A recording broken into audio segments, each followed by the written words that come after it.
Christians.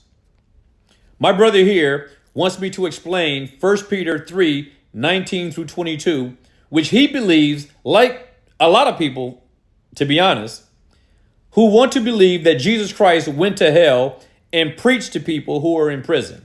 That is not true. That is a lie manufactured by the Catholic Church. Let me explain the passage so you understand.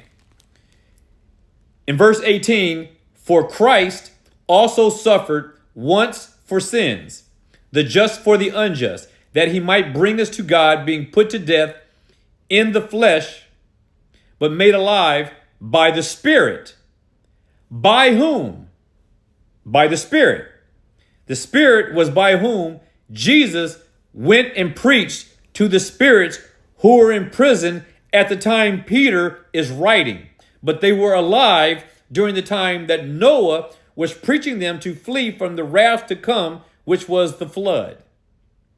Peter is saying that Jesus preached to the people who were alive during Noah's time. The Spirit of Christ preached to those people when they were alive through Noah.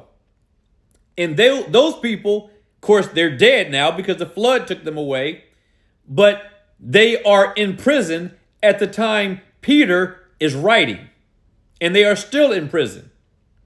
Jesus did not die on the cross and visit them in prison and to preach to them. That would be a superfluous act since their destiny has already been sealed.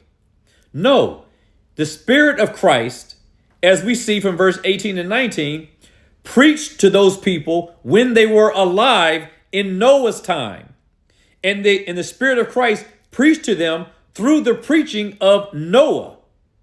But those people that Jesus preached to are in prison at the time Peter is writing this, because they died thousands of years prior to that.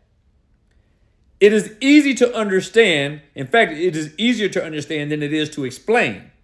But if you go back and read the passage, you see at the end of verse 18 that Jesus was put to death but was made alive by the Spirit. The same Spirit who went and preached to the spirits who are in prison now, but back then. I hope this makes sense. Be provoked and be persuaded.